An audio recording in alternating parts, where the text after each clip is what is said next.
சன்னா இப்போ சர்க்கார் வைக்கல சுந்தரேசன் ஏஆர் லட்சுமணன் அவரும் கேரளா தரப்புலேருந்து கேசி தாமஸ் அவங்க குழு அமைச்சாங்க.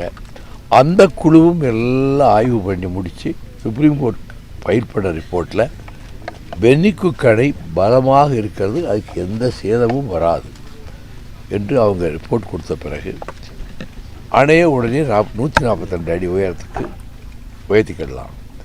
பிறகு 145 அடிக்கு உயர்த்திக்கிடலாம். பேபி டேமை ரிப்பேர் பண்ண பிறகு 152 அடி முதல்ல போட்ட அந்த அளவுக்கு உயர்த்திக்கலாம் சொல்லி தீர்ப்பு வழங்கியது. இதற்கான தீர்ப்பை பெறுகிற காலத்தில் மக்களை திரட்டுகிற பணியிலே நான் ஈடுபட்டு கட்சியை முன்னிலைப்படுத்தாமல் நான் அதை போராடி அதில் ஒரு பாதுகாப்பை தேடி கொடுத்திருக்கிறேன். அதைவிட பேராபத்து அம்பரப்பர் மலையில் நியூட்ரினோ திட்டத்தை அமைக்கிற முயற்சியில் நரேந்திர மோடி ரொம்ப தீவிரமாக இருந்தார். மை ட்ரீம் ப்ராஜெக்ட் நியூட்ரினோ ப்ராஜெக்ட்னு சொன்னார். அவர் கர்நாடகாவில் அதை போய் வைக்க வேண்டியான, மகாராஷ்டிரத்தில் வைக்க வேண்டியான, மலை வேணும்னா மேற்கு தொடர்ச்சி மலை குஜராத் வரைக்கும் நீளுதில்லை, அங்கே வைக்கலாம்ல. அங்கெல்லாம் வைக்காமல் நம்ம மேற்கு தொடர்ச்சி மலையில் ஒரு பகுதி தான் அம்பரப்பர் மலை. இதை எதிர்த்து மேதா பட்கர் அம்மா அவர்களை அழைத்து கொண்டு வந்து முக்கியமான விவசாய சங்க தலைவர்களை அழைத்து ஊர் ஊராக போய் நடந்தே போய் பிரச்சாரம் செய்தார். அப்படி நடந்து போகிற ஒரு பிரச்சாரம் தொடங்கும் போது தான் சிவகாசி ரவி தீக்குளிச்சு இறந்து போனான். அப்போ அதுக்கு பிறகு இது மட்டும் காரியத்தை சாதிக்காது, கோர்ட்டை போட்டு எப்படியாவது தடை வாங்கிடணும். இந்த அம்பரப்பர் மலைகளை உடைச்சி உள்ளே கொண்டு போக விடாமல். அவன் பில்டிங்கெல்லாம் கட்டியாச்சு, கோடிக்கணக்கான செலவில் பில்டிங்கெல்லாம் கட்டியிருக்காங்க. Ajmal Khan top most lawyer மதுரையில், அவர் எனக்கு ஆர்குமெண்ட்ஸுக்கு எப்படி ஒன்றா வைக்கணும்னு சொல்லி எனக்கு யோசனை சொன்னார். கேரளாவை சேர்ந்த ஒரு விஞ்ஞானி பத்மநாபன், அவர் வீட்டுக்கே கொச்சிக்கு போயிருந்தேன். அவர் நிறைய பாயிண்ட்ஸ் கொடுத்தாரு. அதை வைத்து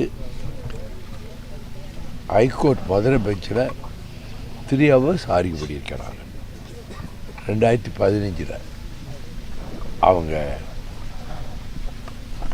இந்த நியூட்ரினோ ப்ராஜெக்டுக்கு ஸ்டே கொடுத்தாங்க. இப்போ 11 வருஷம் ஆச்சு. 11 வருஷமாக அதை வரவிடாமல் தடுத்து வச்சிருக்கிறோம். எனவே தமிழக வாழ்வாதாரங்களை காக்க வேண்டும் என்பது பொது நலனுக்காக. இதில் ஓட்டெல்லாம் ஒன்றும் கிடைக்காது. இந்த முல்லை பெரியாரை காப்பாற்றி கொடுத்துருவோம் ஓட்டு போட்டாங்களா போடலை, நான் தப்பாக சொல்லலை. ஓட்டை எதிர்பார்த்து நான் அந்த வேலையில் ஈடுபடலை.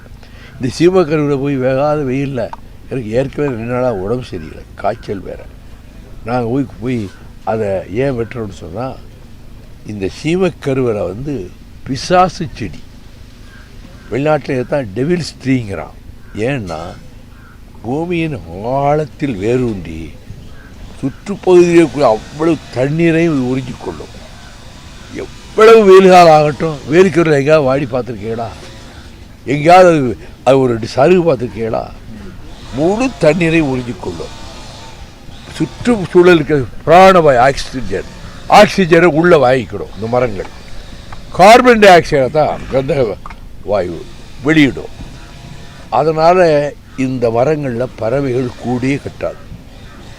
கூடு கட்டாதுங்கிறதுனால முட்டை வைக்காதுங்கிறதும் குஞ்சலாங்க பொறிக்காதுங்கிறது வெளிப்படை. ஆடு மாடுகள் இதன் நிழலில் போய் தங்காது. ஏன்னா ஆடு மாடுகள் சினை பிடிக்க முடியாமலே போயிடும். இவ்வளவு ஆபத்து. இதை அகற்றுவதற்கு அரசாங்கமே தலையிட வேண்டும் சொல்லித்தான் நான் கேஸ் போட்டேன். ஜட்ஜி செல்வம், ஹைகோர்ட் ஜட்ஜு, அவர் ராம்நாட்கார், அவர் ரொம்ப இந்த ராமநாதபுரத்தில் தான் இந்த வேலிக்கருவை ரொம்ப அதிகம்.